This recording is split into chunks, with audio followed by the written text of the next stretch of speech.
अहोई अष्टमी का व्रत हिंदू धर्म में माताओं के लिए अत्यंत पूजनीय माना गया है। यह व्रत कार्तिक महीने की कृष्ण पक्ष की अष्टमी तिथि को रखा जाता है।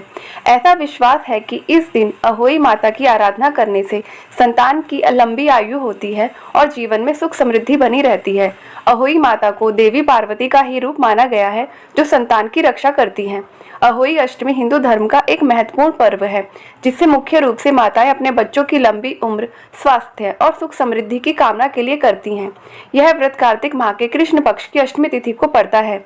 इसे अहोई माता को समर्पित माना गया है। अहोई माता बच्चों की रक्षक देवी के रूप में पूजा जाता है और श्रद्धालु इस दिन विशेष व्रत और पूजा विधि का पालन करते हैं। अहोई अष्टमी पर घर में माता का चित्र या मिट्टी की आकृति बनाकर उनकी पूजा की जाती है। अहोई अष्टमी का व्रत संतान के लिए किया जाता है। इस दिन महिलाएं संतान की लंबी उम्र, अच्छे स्वास्थ्य के लिए उपवास रखती हैं और अहोई माता की पूजा करती हैं। पंचांग के अनुसार अहोई अष्टमी व्रत इस साल सोमवार 13 अक्टूबर 2025 को रखा जाएगा।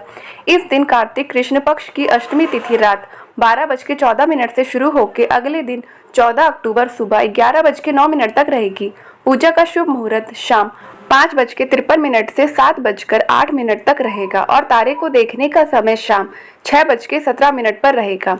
इस बार अहोई अष्टमी पर विशेष शिव योग, सिद्धि योग, परिधि योग और रवि योग का शुभ संयोग बन रहा है, जो व्रत के फल को और अधिक शुभ बनाता है। पौराणिक कथा के अनुसार एक स्त्री जंगल में मिट्टी खोदते समय अनजाने में सेही के बच्चे को मार देती है। दुखी होकर सेही उसे और उसके संतान की मृत्यु का श्राप देती है। तब वह स्त्री अहोई माता की पूजा कर क्षमा मांगती है। माता की कृपा से उसका पुत्र पुनः जीवित हो जाता है।